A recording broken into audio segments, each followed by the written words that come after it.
Okay. Okay. So I'm really excited to be here. Do I need to carry the microphone with me?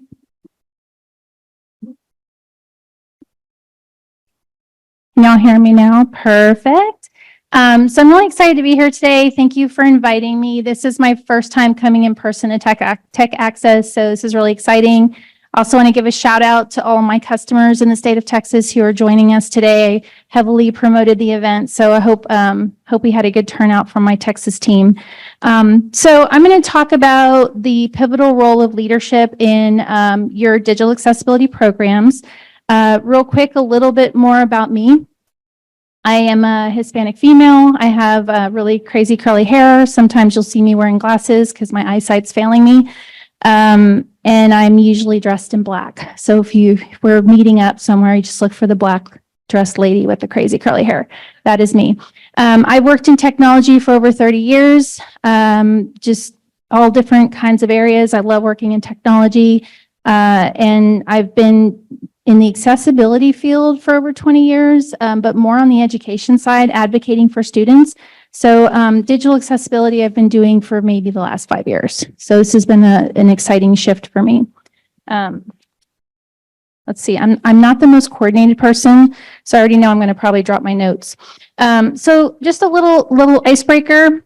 I have some facts and a fib on the screen. And I'll just read through them really quickly and ask y'all to raise your hands. So I already gave one away. So 30 years in technology, we already verified that that's a fact. Co-founder of 2 ERP consulting firms. Who thinks that's a fact? Or who thinks that's the fib? Let's raise your hand. Oh, no hands? Okay. Secretly an accounting nerd. Who thinks that's a fib? Okay. Okay. Loves hiking, camping, and off-roading. Oh, I like it. Let's see. Bitten by a snake. Yay, I like it. Okay. And retired soccer player. Awesome. I think, did that one get the most? How did it turn out for you over there, Adam? Online? Okay. So I was bitten by a snake. I was bitten by a rat snake that looks a lot like a rattlesnake, especially in the dark. So that was fun. And my neighbor came over with a shotgun and shot it. And then nobody wanted to touch it. All the men who came to my rescue wouldn't touch the snake. And we didn't know that shotgun at close range, you know what happens there. So nobody wanted to touch it. It looked a lot like a rattlesnake. So I had to pick the snake up and take it to the local fire department down the street to find out if I was going to die or not. And it turned out to be just a rat snake. And they also advised me that I did all the wrong things if you get bit by a rattlesnake. So I learned a good lesson there. I love hiking and camping and off-roading. So that is true.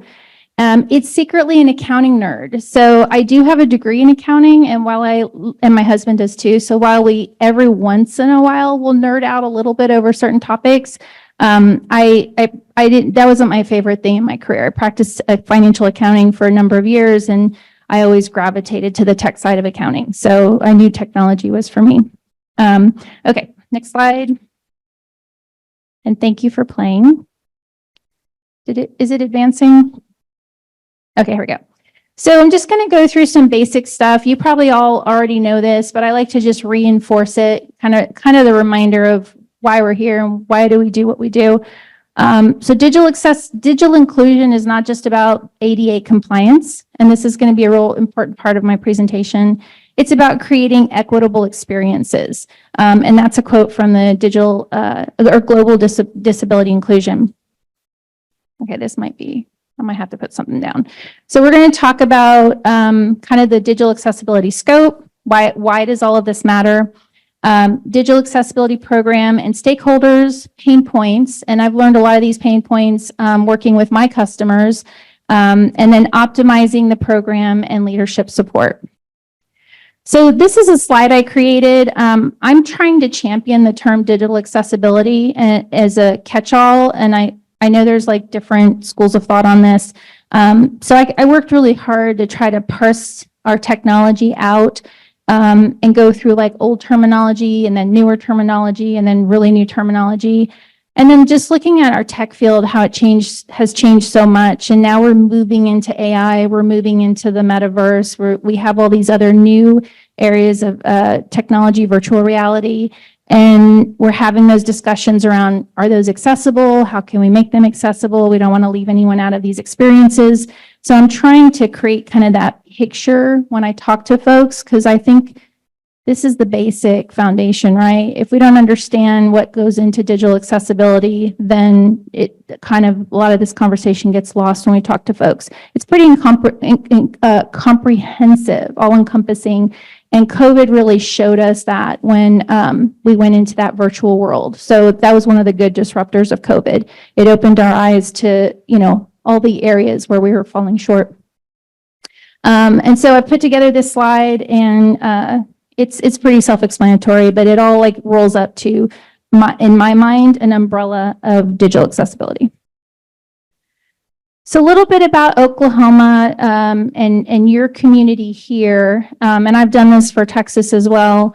This is kind of, we're getting into our why. While it may not seem like a tremendous amount of citizens, this 600,000 citizens is quite a big number, and we want to make sure we're not leaving those folks out. These are folks that come to us for information, for emergency information, for transportation information, maybe some new laws that have come out. Maybe they want to participate in the legislative process. Some of these folks are coming to us for help, for health and human services, for jobs. And so it's really important that we're serving all of our constituents. That's one of the cruxes of government. We're not a private company where it's all focused on like revenue and bringing in those new customers. They kind of have to come to us. They don't really have a choice. But that doesn't mean that their experience and the way we serve them should be anything less. And I'm going to okay. So I think I might just throw my notes away. The other point I wanted to bring up here is, and I mentioned this a lot too, is we have 90 million baby boomers, and the baby boomer generation is now transitioning. So COVID also disrupted that generation too. What I've seen is a lot of baby boomers just kind of saying, I'm done and retiring. Whereas, a lot of them have stayed in the workplace quite a while. And they're starting to experience, they will probably experience more than one disability as they age. So that's going to be a big population that our numbers, I think, are going to start to go up. Okay. So I'm going to start here. This is really where I wanted to go last. And my customers had advised me this should be like kind of the last thought when we talk about digital accessibility and serving our public. But I'm just going to get it out of the way first. This is really the foundation of why we do what we do, right? We kind of have to. We have laws, we have regulations. It's at the federal level, it's at the state level. There's best practices in the industry that the federal level follows, and then we kind of follow suit. It all kind of aligns together. I'm not versed in Oklahoma law. I kind of viewed it a little bit. I kind of skimmed as I went through, but this is the basic crux of our programs.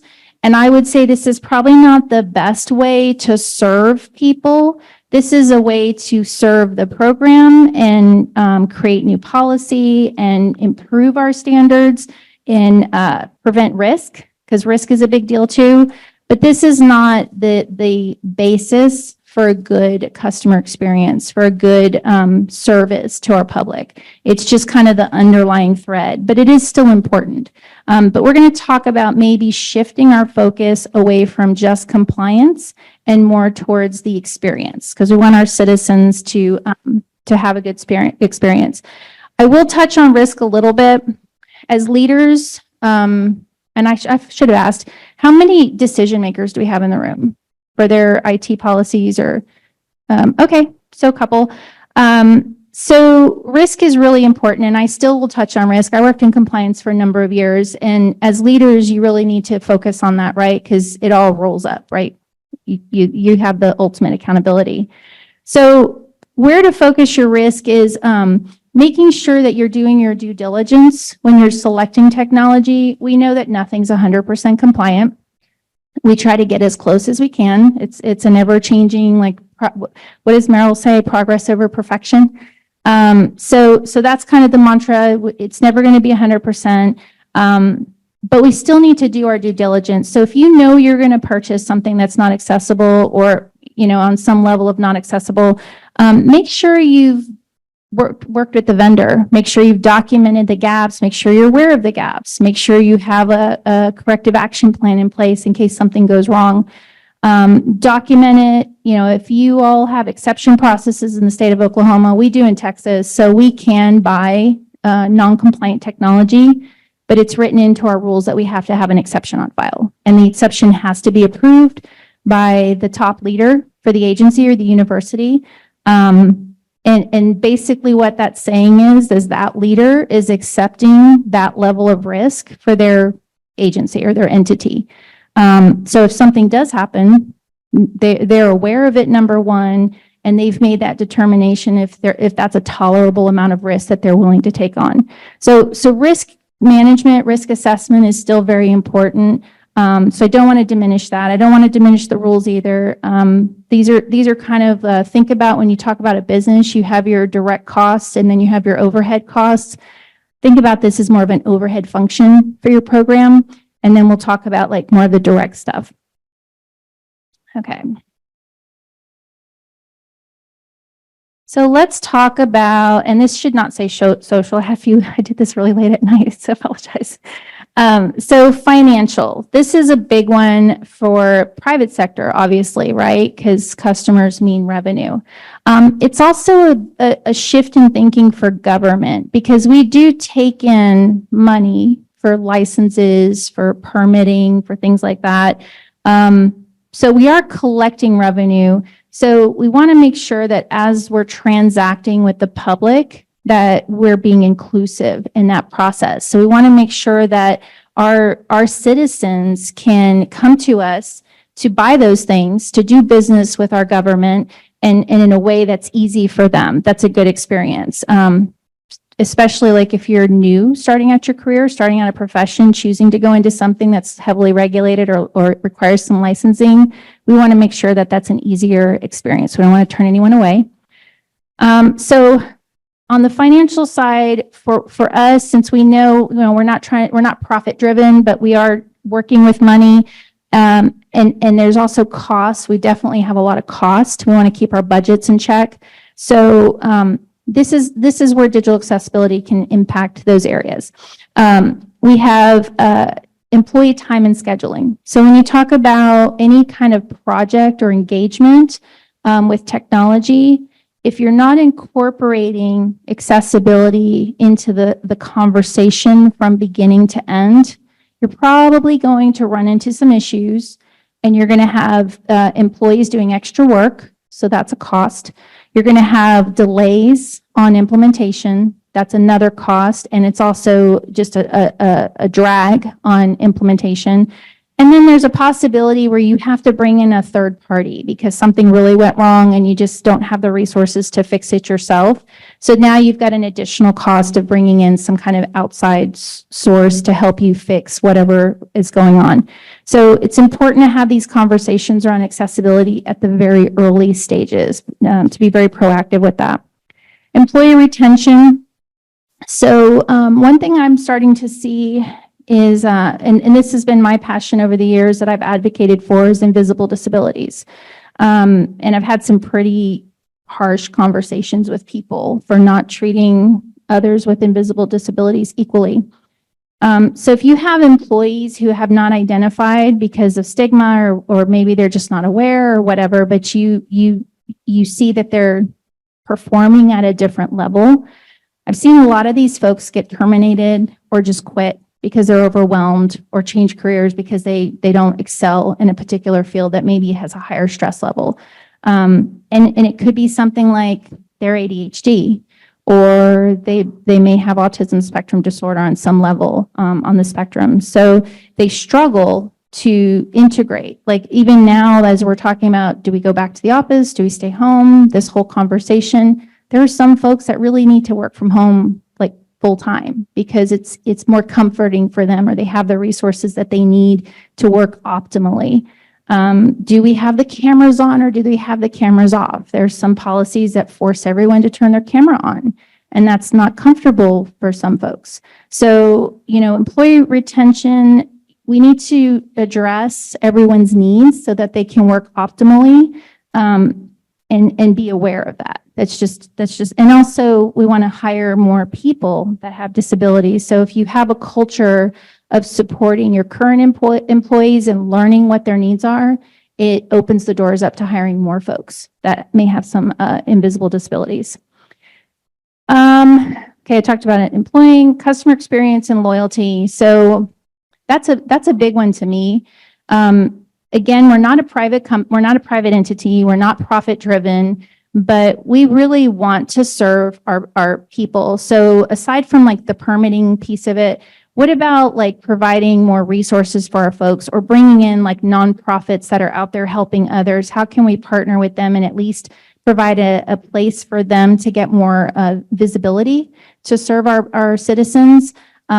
So just doing as much as we can without costing more money or taking up too much level of effort. What can we do to serve the public that needs our support when it comes to accessibility? That means improving our websites. That means adding more resources on our websites for services that people may be looking for, making them easier to find, optimizing those keywords so that when they go in and search, they can find these things. And that was something I found just in the state of Texas, just doing some, I get curious and so I just kind of like, and I like to break technology too. So I try to like find the gaps. And so I did some searching and I was like, this is very hard for me to find any disability resources on our main state page. And so I got a lot of really good reception for that. And so we worked on a project to create a solid page full of resources. And that was our GAD project for last year. And I think it's been really helpful, and it's getting quite a few hits, and I think we've just made it a lot easier. It's not that we didn't have the resources available. We did. We have a tremendous amount of resources available. We just didn't pull it all together in one place, and we didn't make it super easy for people to find it. So that's what I'm talking about when I say improving that experience. And then legal actions are costly. I don't have to tell y'all, if you live here in Oklahoma, you've recently experienced that. With the mobile app issue that the state of Oklahoma had. So that's 500 million, I think was the judgment, I believe. Correct me if I'm wrong. And so that's a lot of money that could have gone into some cool programs. I mean, even a fraction of that could have done a lot of good. So we just want to be aware of that. That comes back to that whole risk assessment conversation. And then just proactive testing, I'm working on a presentation I'm hoping to roll out at some point this year about the project management lifecycle, and how important it is to bring digital accessibility into the entire project management lifecycle. So especially on development projects, think about as you're doing your QA review for the code, just the functionality of the code, what about if we also did QA on digital accessibility in the code? And then as we move into user testing phase, what if we, incorporated user testing along with those QA reviews for accessibility instead of waiting till the very end? And so I have seen it happen repeatedly where that is not the practice. And then you get to the end of the application or the development and you're doing that final user testing and there's all kinds of accessibility issues. So now you have to bring in the third party to fix it. You get into contract dispute with the vendor if you have a vendor doing the development and they're like, well, that wasn't written into the contract. We made it as accessible as we could. It's not as accessible maybe as you want it, but it's still accessible. We don't have to pay for that. You're going to have to pay extra. So you can see where it starts to get kind of costly. And now your project, your application doesn't launch on time and, you all probably get it.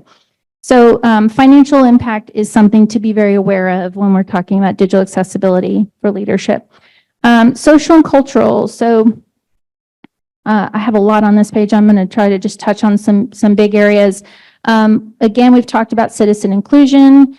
Quality of life is a big one. The more resources that we can provide, the more information we can provide, that just definitely improves people's lives. And we want our citizens to be happy. We want them to be thriving. We want them to be employed. We want them to, experience all they can in the community. And so they're always going to come to government to try to find that, especially new people that are moving into your state.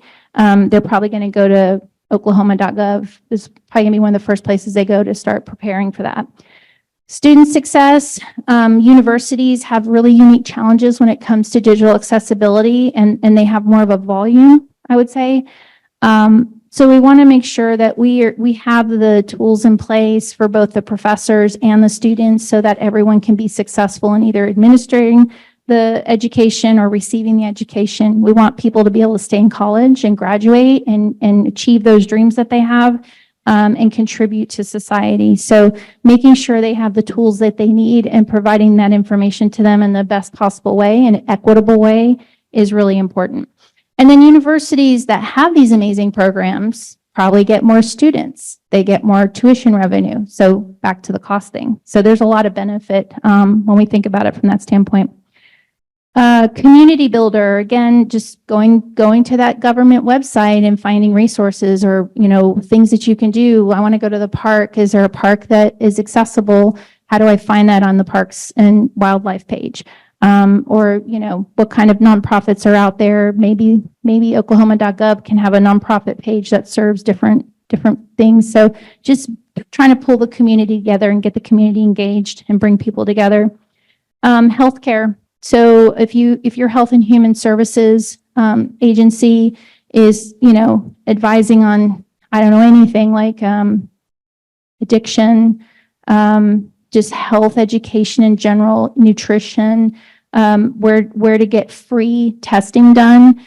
These are the kinds of things that people come to government for. So making sure that that's out there and it's easily findable and it's easy to consume. So again, that's where the digital accessibility comes in.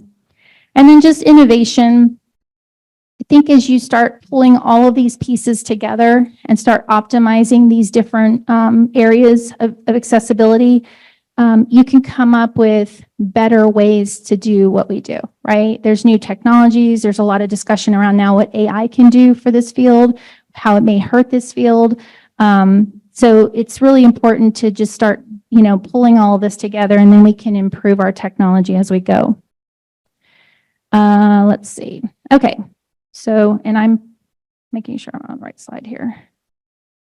Okay. So now I'm going to move into just what does the program look like. So we've talked about our customer base, our audience. We've talked about the different components of, why this is important, what's our why. So now let's just talk about pulling it all together into an actual program. So in the state of Texas, we have every state agency and every institution of higher education that's public has to have an accessibility officer. They have their one expert that serves that agency. And then my office, which is, I work for the state CIO, and we have the state OCISO, we have the state data officer. So we're kind of that statewide role. We have all the statewide technology contracts that we negotiate for our customers. And so that's my role. So I manage the statewide program. And so I get to work with all of these different folks. I get to hear the different perspectives between large agency, small agency, agency in general, and then higher ed. And so we have it written into our rules that they have to have that person. They have to report that person to us so we keep track of it to make sure they're compliant. And then they have to have an accessibility policy in place. We don't tell them what their policy needs to be or how to write it or what components need to be in it. We're very much a federated government, so we leave that to the states or to the agencies to decide.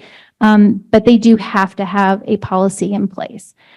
So as they develop that policy and find that person, they put together their own digital accessibility program. So I have the statewide program, and then they have their program for their agency, but they're all pretty similar. So we talked about the agency policy. That's number one. Having that person work with the business teams to understand what their needs are. I have some notes here. Let's see. So one of our CTO in Texas has talked a lot about kind of treating these equally as you talk about procurement or as you talk about trends or, just technology in general. You have security data, just information resource managers or just IT in general, and then accessibility. So these are like these big core areas when we talk about technology at the public sector level. So working with your business teams to identify, in those different areas is really important. Digital accessibility should definitely be part of that conversation. Security is part of every conversation. Maybe we can get to that point eventually. Technology impact. So how are we using technology? What kind of technology are we using? Is the technology compliant? We make sure that our technology is secure.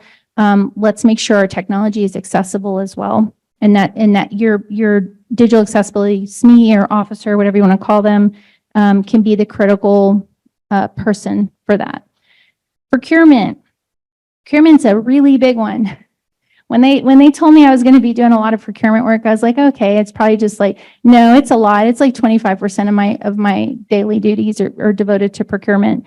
And it's the same for my folks, my community as well. And so how do you optimize the digital accessibility conversation in procurement as a leader? The best way to do that is to have your person involved from beginning to end. So as you're talking about internally, we need to go out for solicitation on X, let's loop in that person so they can be part of that solicitation drafting, right? Make sure that the language is in there. Especially if you're doing a development project, you want to make sure you have everything in there to protect you from an accessibility standpoint. Remember that conversation I talked about testing and QA and all of that and remediation? This is a great time to get that into your solicitation language, and your accessibility person can help you with that. Having your accessibility person involved if you do any kind of vendor interaction before you drop that hammer of, no, we're not talking anymore, the responses are in. So anything in that period where the solicitation is out and you're trying to support your vendor community, have your accessibility person involved in that as well. Support them in that role. And then when the responses come in and you're doing your evaluations and you start doing your scoring, make sure there's a section in there for digital accessibility as well. And so, you can see where this is going. And then as you move to those final stages, you've narrowed it down, you're doing some kind of negotiation. I'll get pulled in every now and then to kind of split those hairs on clarifying what a vendor can provide from a technology standpoint. So procurement is really important to have a digital accessibility expert involved, whoever your expert is for whatever the entity is.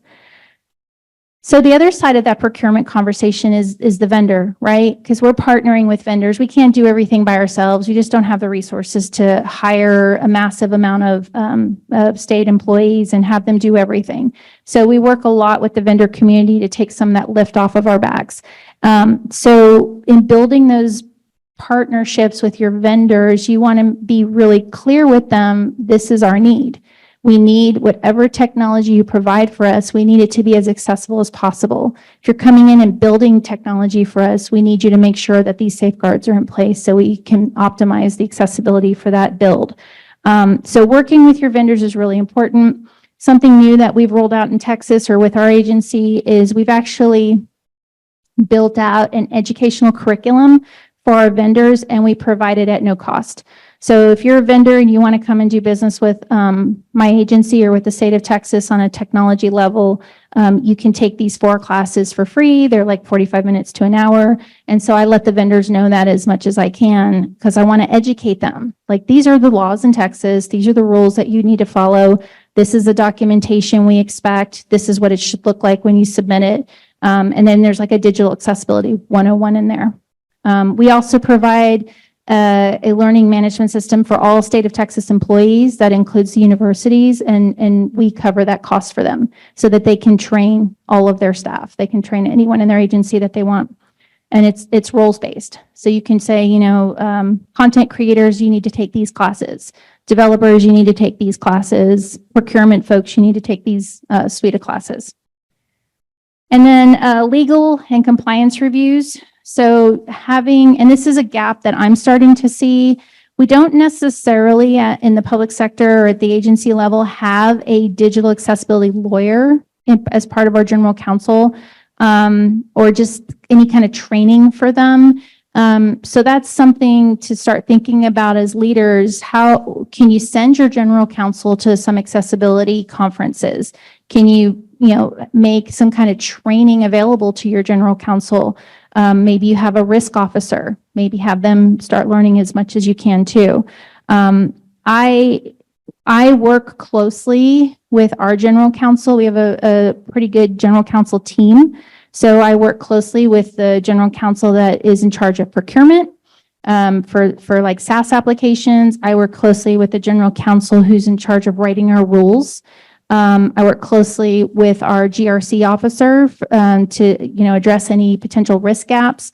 And I've actually, when I started this role, because I'm filling some big shoes. I don't know if y'all are familiar with my predecessor, but he wrote 2 books on accessibility, and so I had some big shoes to fill. And so I created my own advisory council. So I have my own digital accessibility advisory council. It has, I think, 2 general counsel on it.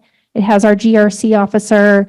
It has 2 procurement folks on it, and then myself and maybe my director and maybe one other person. So I make sure I'm covering all my bases when I'm making a big change, like a policy change, or when I'm interpreting the law, or when I'm advising on a sticky area. Like I said, we're getting into newer technologies, so we may not actually have rules on the books right now for AI stuff, or other verse, like metaverse, whatever, Web3, whatever you want to call it. So now you start getting into trickier conversations or splitting hairs on federal exemptions. Like, in the state, we have a GIS exemption for the state of Texas.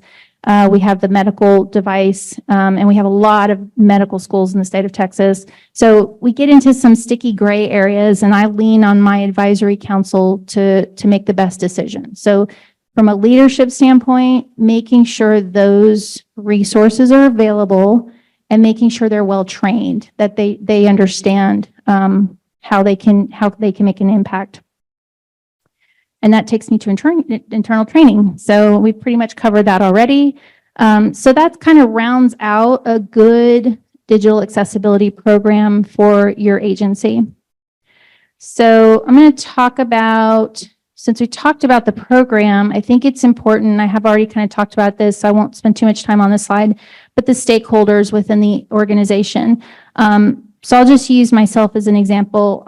My customers, like I said, are our state of Texas agencies and all of our public higher ed. I even work with some technical colleges.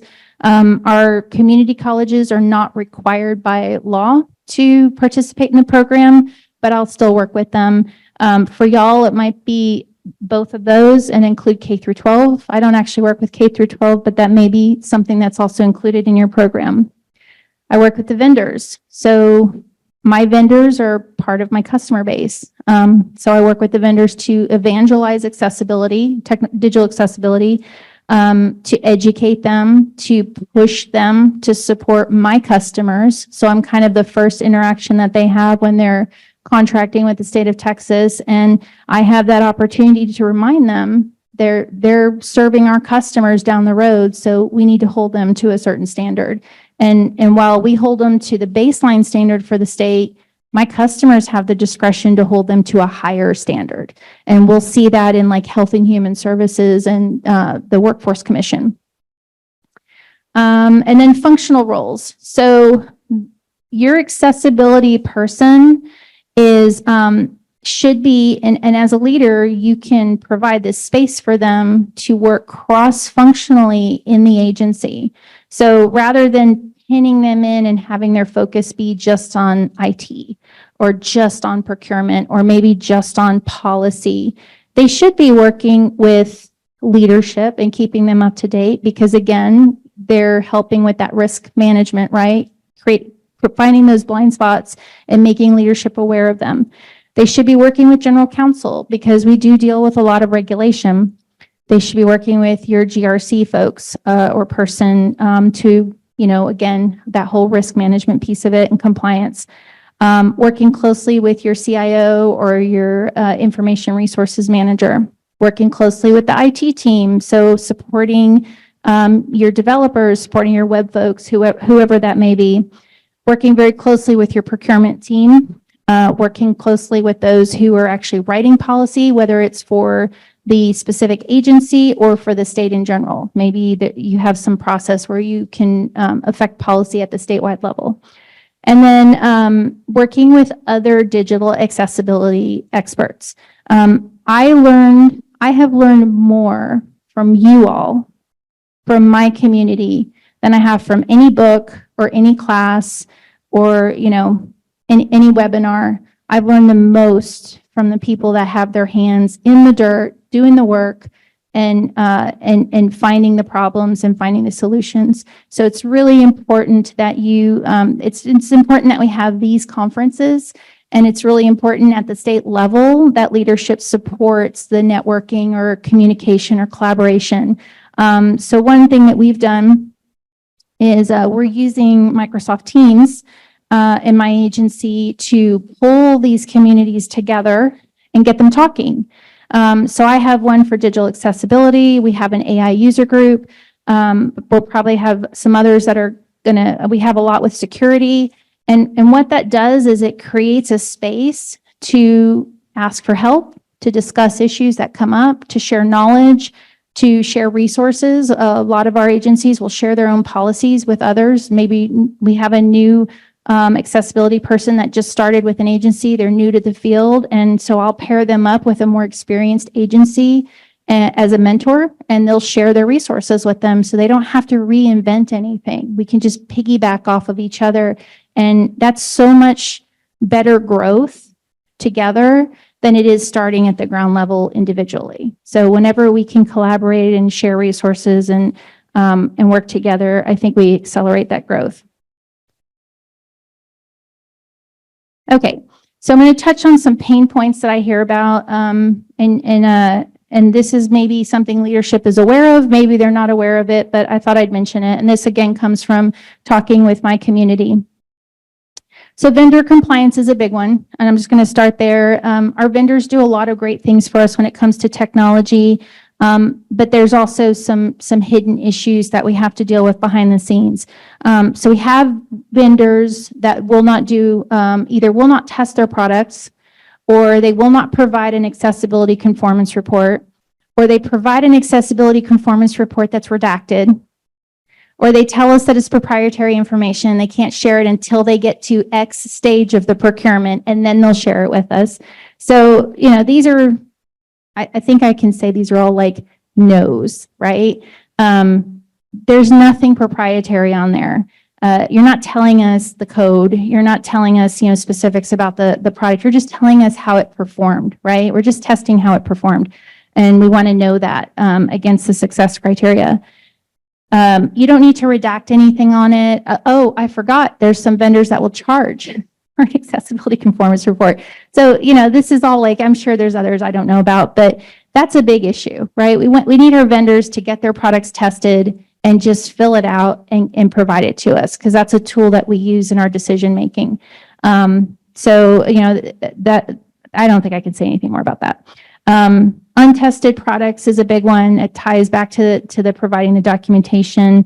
I've seen, and my predecessor told me when I first started, he's like, you'll be able to read those ACRs in like 10 minutes. You'll know if it's a good one or a bad one. And I was spending hours, like when I first started going through them, and I was just like, oh my God, it's so much. And he was right. Like there's certain things I can look at, and you know, at face value, it'll look like, wow, this is great. They support a lot of features or the criteria, but then there's other little flags I'll find on there that I'm like, they didn't even test it. They just filled it out to make it look good. Or I'll have vendors, we have other documentation we use. We use the NASCIO sponsored policy-driven adoption for accessibility, PDAA, which is a self-assessment for the vendor. And it's nothing to do with their product or service offering in their solicitation response.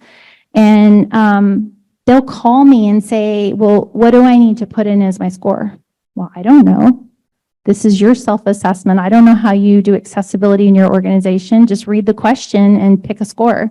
Or we have a form that they have to fill out for development services, and they'll call me and say, what do I need to put on the form? And I'm like, well, just read the question. Like, do you train your staff? on accessibility? Your development staff, what kind of training courses did they take? Where did they take the training courses? I can't tell you how to answer these things. I'm not ugly with them about it, but we just need vendors to get on board, right? That's the end of the conversation. We just need vendors to get on board and support us and really help us with their part of the partnership. So leadership can help with that because leadership goes to like NASCIO conferences and other CIO type conferences, and they talk to the vendors all the time. And so they can spread that message for their program areas and say, this is really important to us. This is as important as security. We're having those security conversations all the time. Let's start bringing digital accessibility into those conversations as well so we can support our teams. Remediation issues, I talked about that too. There's some vendors out there that will only remediate to a certain point, and then they start getting into sticky conversations. And it's like, it's your code, you wrote it, you need to fix it. I mean, in my mind, it's as simple as that. Compliance gaps and exceptions. So inaccessible technologies is a big one, right? Like I said, nothing's 100%. So in our state, there's a rule that they have to write up an exception. And like I said, the exception is approved by the leader of the agency or the chancellor or president of the university. So it gets to a point because of volume and level of noncompliance that we may have an exception for, like, let's say 80% of our technology. And so it gets to be, kind of laborious. It gets to be rote after a period of time. And then you run into the risk of now a different kind of risk of the leader not actually looking at the full documentation, not actually understanding the probability or the impact of that risk and just signing away, or going one step further and just doing away with it completely. So I'm finding I have one university who's really struggling with this right now, and I feel for them. And there's not a lot I can do aside from just supporting them as much as I can. And actually, it was that university that gave birth to this whole presentation, because I felt like this is okay. Maybe the other people are having this problem, but the CIO just doesn't want to do exceptions at all. Right. And so then now they're moving away from that procurement review as well. And they're taking a mindset of, we're just going to go ahead and buy what we want and approve everything. And then we'll wait and see if there's an issue. And then if an issue pops up, then we'll go ahead and write the exception and do all of our due diligence and documentation and everything like that. And so my response to that is, well, when you get sued, or you get audited by the DOJ, the first thing they're going to say is you didn't do your due diligence at the front end. You did it to cover your, right? So, so it's really important that, sorry, my timer just went off. Okay. So it's really important that, we do those processes. We have those processes in place to assess risk. That's why, compliance is a given. We know what our compliance is. It's there all the time in government, right? We have all the, like I said, all the regulations and statutes and everything. But the risk assessment is still something very important that leadership needs to support. Procurement process, I've talked to you all about that too. Just making sure that your accessibility person is embedded in the procurement lifecycle from beginning to end is really critical. One thing I hear from my customers, it's some of these really big agencies. So Health and Human Services, for example, they think they have a great process in place, but somewhere somebody wasn't aware of it or just didn't follow or whatever the case may be. And then they find out that the technology was already procured, it's already in place, it's already being used, and it's not accessible. And so then they have to go do that kind of like catch up process. And it happens a lot. And it could be something egregious too. Like we run into certain types of technology that professors really want to use because they've always used it and they're used to it and they don't want to learn a new application. And it's absolutely not accessible on any level. And so that creates another issue. So we just want to make sure that our accessibility program is integral in the procurement lifecycle. Some other things that were mentioned, I won't go into a lot of detail, I'm just going to throw them out, is leadership provides a lot of support and a lot of resources. but there's no enforcement within the agency. So we have all great policies, we have great processes documented, we have resources that we need to support the accessibility program, but the business teams or IT or whoever don't actually do it. And then there's no accountability there. So that's another issue, is to make sure that it's a cultural shift within the agency, that everybody's on board, everybody has some level of ownership. So all the cogs are turning in the right direction. Manual approval processes is another one. So anywhere we can automate processes, I'm all for it. So again, going back to that exception process or getting that leadership approval, if you're tired of signing your name all the time and reviewing documents or whatever, try to find a way to automate it and streamline the process. One of the things I'm looking at is, can the senior leader of an agency delegate certain functions to certain other leaders in the agency, maybe the next tier down. So maybe all of the accessibility exemptions get delegated to the CIO. So now the president of the university is not reviewing everything, or set up a risk score so that person B signs off on a certain risk score, but once it hits this threshold, then it has to go to the president of the university. So just kind of set up some controls and ways to automate and streamline your processes so that it's not so tedious. And just burnout is another big one. So make sure whoever's working in accessibility, by the leaders providing the support they need, by creating the spaces that they need to be successful, it helps minimize burnout.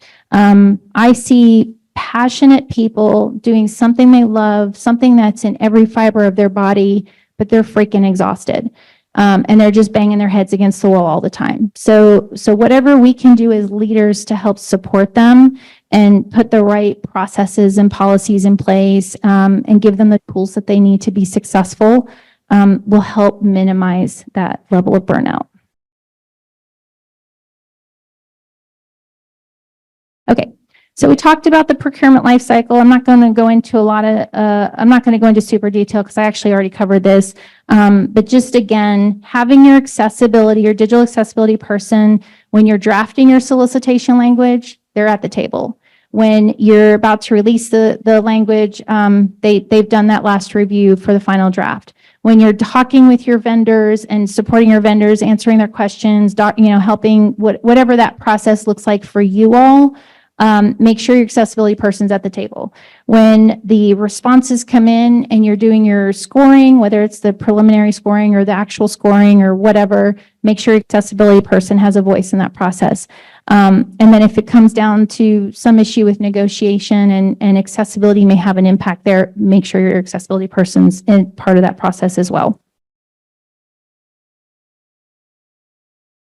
Okay, so optimizing the program. Again, having that, this came up with one of my university members, is having a value mindset versus a compliance mindset. So now we're back to where I started. We know compliance is there, it's a given, it's like the overhead when we talk about cost. So now let's shift from that as our number one focus to the value. So how can we optimize our programs? How can we provide the resources that our digital accessibility person needs? How can we as a state agency or higher ed improve the experience for whoever our customers are? So whatever that agency does and however they're serving the public, how can we improve that experience and make sure that we're being equitable for all citizens? Metrics are great. I have a ton of metrics that I've instituted in my program, and some of them are just nah. But they're important to me because I can derive some data from them where I can find gaps and that I may have not realized that existed because I wasn't tracking it. Or I have a new metrics I'm working on right now it's actually adding more level of effort to my daily job, but it's worth it because I'm starting to see the value in these are repeated questions I get, and they're 60% of the questions or interactions I have on a monthly basis. So now how can I automate that or find a way to eliminate that question where they can just go get it on the website and not have to wait on me. So that's an area for improvement. So by creating your metrics, whatever they may be, and documenting them and really looking at that data, these are ways that you can improve your program and how you serve the public. And then just constantly evolving your policies and processes. I've talked to some other states who, so in Texas, we actually list out the WCAG level, our baseline WCAG level. I've talked to other states that don't list the WCAG level. They say whatever the most current standard is at the federal level or whatever, because you know as long as you don't go below the federal level. So they'll have some language either that ties to the federal level, but they don't actually state the number, or they'll say whatever the most current level is approved by the World Wide Web Consortium. So they're finding ways to streamline their regulations so they don't have to be updating them so much, that they actually move as technology moves. They stay modernized, so to speak.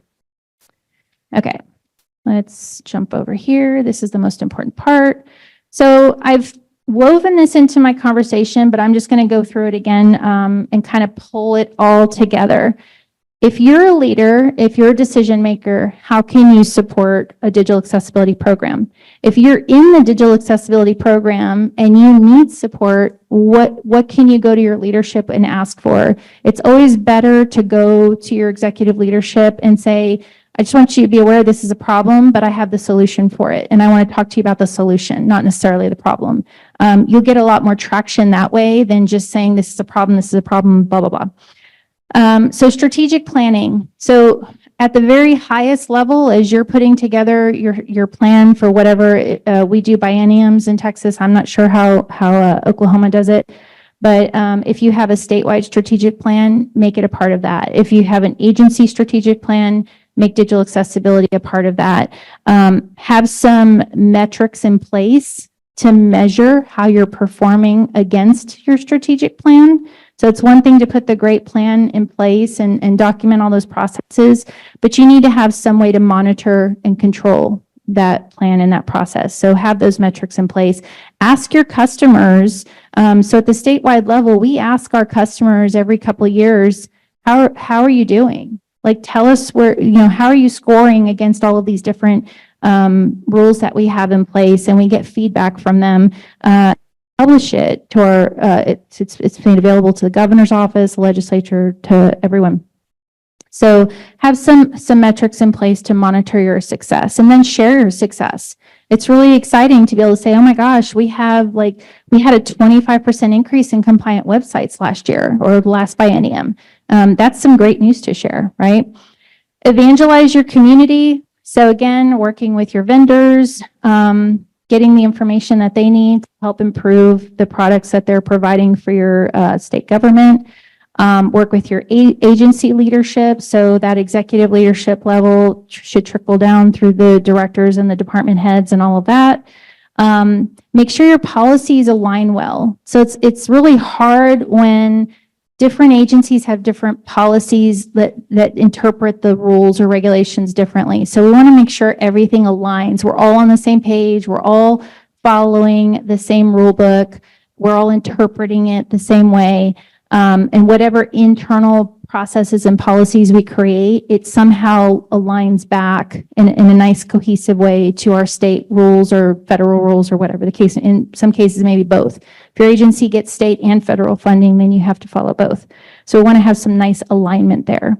And then your digital accessibility folks, and not just your digital accessibility, like I said, your GRC officer, your general counsel, your procurement teams, all the leaders within those areas, your HR, make sure they're trained. Provide training for them. Make sure they understand how important digital accessibility is. If your job page or careers page on your website is difficult, how are you going to employ people that have disabilities? How are you going to improve the diversity of your workforce? Or just how are you going to support your existing workforce that you may not know that 20% of your workforce has an invisible disability and they're secretly struggling? So finding ways to support your people, the process to bring people in, work with that. And training is a big area there. Like I said, we provide training to all of our state employees. Knowledge sharing, again, I talked about the community, the teams communities that we've created. They've been really beneficial because, if you're in the middle of a procurement review and you suddenly are like, oh my God, they didn't send me an ACR, they will actually go out to that community board and say, does anybody have an ACR for Adobe? And everybody will respond yes or no. And they'll share what they have. So, working through those difficult issues, it's nice to have a kind of a phone a friend situation. Again, conferences, your CIOs are pretty active in the public. There's a lot of national knowledge sharing. So it's a great opportunity for them to get the message out for you, for your program. Same thing with your procurement folks. There's a lot of purchasing events that go on, whether it's in the state or in the country. So having your procurement leadership, all of your procurement folks that are working on those solicitations, having them educated and networking and sharing knowledge around digital accessibility is really important too. And again, your number one point of making a first impression is on your state.gov site. So making sure you have the resources there as well. Okay, so just some wrap ups of takeaways from today. Digital accessibility is equal access to technology. So we just want to have an equal experience. The benefits of a strong digital accessibility program are not just related to compliance. There's financial, social, economic benefits as well. Your digital accessibility program is a functional hub for your agency stakeholders. So they are very cross-functional, and creating the space for them to excel cross-functionally is really important. Important in supporting you as the leader, right? We talked about that accountability. It all rolls up to you. So creating these spaces where your experts can thrive is really important. And then, the existing pain points can be remedied. A lot of the pain points that your agency is dealing with can be remedied by your support. So that's really important. And then the collaboration, communication, and consistency. Consistency is a big one. If we're all working from the same playbook, we're all going to be successful together. So how much time do I have? Am I at the hour mark? Should we just skip over to questions? Okay, well, I'll skip my interactive session. We can do questions if anybody has questions for me. That's all I had. I had an interactive session, but we'll skip that. Are there any online questions? Yeah, we do have one question currently online. Folks, if you are online and you want to go ahead and send in some questions, now's the time to do that. We're going to also take some questions from the people in the audience. So the first question we have is from Lainey Strange from Missouri. Okay. And they ask, I know you mentioned procurement evaluations take up a lot of your time. How many staff are usually involved with reviewing VPATs, ACRs related to the procurement process? That's a great question. So, this is around the support for the one person. A lot of times it's just one person. So it's just me. When I review all the statewide contracts, it's just me. And actually, there was a brief, and brief is important. It was a brief conversation about me reviewing every single SaaS application that comes through our shared technology services program. And I said, well, you're either going to have to hire a lot of people or we're going to have to use technology to support me. And that's a great use case for AI or something. And then that didn't come up again. But yeah, most of my customers, it's just them. They're doing everything themselves. I have some customers who are really blessed. They have a staff. They'll maybe have one or two people on their staff, but it's a huge benefit to them. So really, a lot of times it's just one. That's where that burnout comes in. So this question's a little specific, but from a state level, when you're dealing with an IDIQ contract where it's indefinite, we don't know what we're doing yet, but we just want a pool of approved vendors, and they ask for VPATs or ACRs. It's really hard to understand what they're asking for because it feels like from a state level, they're saying, hey, we know we have to have these, but we don't know what the deliverable is yet, but we need to make the vendors fill it out. What's your advice for, as vendors, what are your guidelines for us for filling out these ACRs for invisible projects yet to be determined? So what would be the solicitation? Is it for a product or a service? Services. And what Okay. they want to know is if you develop software for us, Okay. if there are kiosks or any of these other things, will they pass accessibility compliance? Okay. And so you don't really have a specific thing. Yeah, so I had mentioned that in our state, we've adopted a development services form. That's just us. I don't know if other states are doing that. And one of the projects I want to spend more time on is working with other states on that PDAA I mentioned. There's a lot of alignment between that NASCIO self-assessment and our internal development services form, because that is a valid question. Products, the manufacturer makes the product, they test it, blah, blah, blah. But when you get into development services, the types of questions that you can ask and the types of questions the vendor should be answering is, how do you train your developers on accessibility? What kind of training do they get? Is it just internal training, or do they go to DQ or Level Access or Site Improve or any of these other providers out there that can train on accessibility? How do they do the error tracking? So what kind of software do they use to track errors? What is their corrective action plan if there is still a compliance gap with their final product?